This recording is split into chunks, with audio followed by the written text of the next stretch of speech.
Hello friends, welcome to my channel. तर आज आपण वांग्याच्या कढीची रेसिपी बघणार आहोत। चला तर मग सुरुवात करूया। तर इथे मी प्रथम गॅस ऑन करून कढई ठेवली आहे आणि कढईमध्ये 1 चमचा इतकं तेल टाकायचं आहे आणि आपल्याला त्याच्यात सुक्या खोबऱ्याचे अशा प्रकारे काप करून घेऊन टाकायचे आहेत आणि त्याला हलका सोनेरी कलर येईपर्यंत असं परतून घ्यायचं आहे। खोबऱ्याला सोनेरी कलर आला आहे, आता आपण ते थोडंसं काढून घेऊया आणि त्याच्यामध्ये 1 कांदा जो आपण उभा कापून घेतला आहे तोही त्या तेलामध्ये टाकून असा छानपैकी परतून घ्यायचा आहे। कांद्यालाही तुम्ही बघू शकता गोल्डन कलर आला आहे। तो कांदाही आता आपण एका प्लेटमध्ये काढून घेऊया। आता त्याच कढईमध्ये आपल्याला 2 ते 4 काळी मिरी, 2 तुकडे दालचिनी, 3 ते 4 लवंगा आणि अर्धा चमचा शहाजिरी, 1 वेलची, लसूण आणि अद्रक हेही टाकायचं आहे आणि आपल्याला त्याच्यात थोडेसे पांढरे तीळ टाकायचे आहे आणि तेही आपण असं 1 मिनिट चांगलं परतून घ्यायचं आहे। ते परतून झाल्यावरती आपण जो कांदा भाजून बाजूला ठेवला होता तोही त्याच्यामध्ये टाकून घ्यायचा आहे आणि तेही आपण 1 मिनिट चांगलं परतून घ्यायचं आहे। त्याला आपण छानपैकी परतून घ्यायचं आहे आणि ते सर्व आता आपण एका प्लेटमध्ये काढून घेऊया। तर मी ह्याच्यामध्ये आता थोडीशी कोथिंबीर ही ॲड केली आहे। आता आपण हे सर्व एका मिक्सरच्या भांड्यामध्ये वाटून घ्यायचं आहे। थोडं पाणी कमी घालून आपल्याला याला बारीक करून घ्यायचं आहे आणि आता आपण हे सर्व मिश्रण एका प्लेटमध्ये काढून घेऊया आणि त्याच्यामध्ये आपल्याला थोडासा शेंगदाण्याचा कूटही टाकायचा आहे आणि त्याच्यामध्ये अर्धा चमचा हळद टाकायची, 1 चमचा धना पावडर आणि त्यामध्ये आपला घरचा काळा मसालाही आपल्याला टाकायचा आहे आणि 1 चमचा इतकं लाल मिरची पावडर आणि आवडीनुसार मीठ। तर इथे मी अर्धा किलो वांगी घेतली होती आणि त्याचे काटे काढून अशा प्रकारे मधून त्याचे काप करून घेतले होते आणि ते मी पाण्यात ठेवले होते। पाण्यात ठेवल्यामुळे वांगे काळे पडत नाहीत। आता आपण हे सर्व मसाला अशा प्रकारे मिक्स करून घेऊया। हा मसाला आपल्याला असा मिक्स करायचा आहे।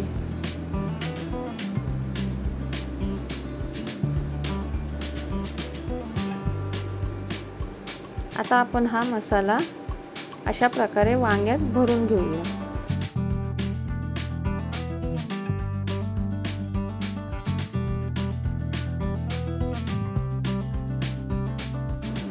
तर आता आपण तीच कढई गॅसवर ठेवायची आहे आणि त्याच्यात 2 चमचे इतकं तेल टाकायचं आहे। तेल गरम झाल्यावर आपण त्याच्यात कढीपत्ता टाकणार आहोत। कढीपत्ता टाकल्यानंतर जी वांगी आपण मसाला भरून ठेवली होती ती वांगी आपण त्या तेलामध्ये टाकून घेऊया।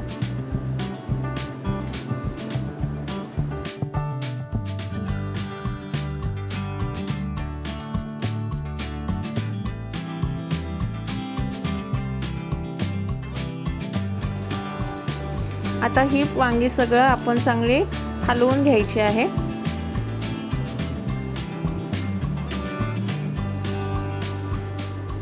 आणि आपण चमच्याच्या मदतीने आपण हे वांगी चांगली अशा प्रकारे हलवून घ्यायची आहे। 2 ते 3 मिनिटं आपल्याला ही वांगी चांगला गोल्डन कलर येईपर्यंत परतून घ्यायची आहेत। तुम्ही बघू शकता वांग्याला किती छान असा गोल्डन कलर आला आहे। उरलेलं वाटण जे होतं ते वाटणही आपण त्याच्यामध्ये टाकून घेऊया आणि 1-2 मिनिटं आपण चांगलं ते सर्व परतून घेऊया आणि मीठ टाकायची गरज नाही कारण की आपण वांगी भरताना त्याच्यामध्ये मीठ घातलं होतं। 1 मिनिट आपण चांगला हा मसाला परतून घ्यायचा आहे।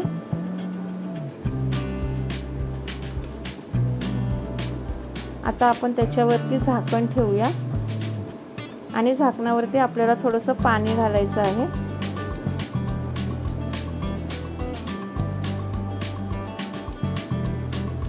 पाणी गरम झाल्यावरती ते पाणी आपण त्याच्यामध्ये टाकून घ्यायचं आहे। तुम्हाला किती पाणी हवं आहे तेवढं तुम्ही टाकू शकता। मला थोडीशी घट्टच वांग्याची कढी करायची आहे म्हणून मी पाणी थोडं कमी ठेवलं आहे। आता आपण त्याच्यावरती झाकून ठेवूया आणि स्लो गॅस करून थोडा वेळ वांग शिजून द्यायचं आहे। तर 10 मिनिटं झाली आहे। तर आता आपण चेक करूया आपली वांगी शिजली आहेत की नाही। तर तुम्ही बघू शकता वांग छानपैकी शिजलं आहे आणि हे वांग आपल्याला जास्त शिजवून घ्यायचं नाही, वांग्याची टेस्ट बरी लागत नाही।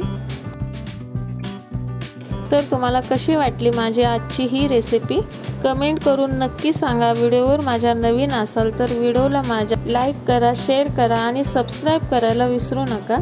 तर पुन्हा भेटू आपण छान छान अशा रेसिपी घेऊन। तोपर्यंत व्हिडिओ पाहिल्याबद्दल धन्यवाद आणि कमेंट करून नक्की सांगा तुम्हाला ही रेसिपी कशी वाटली।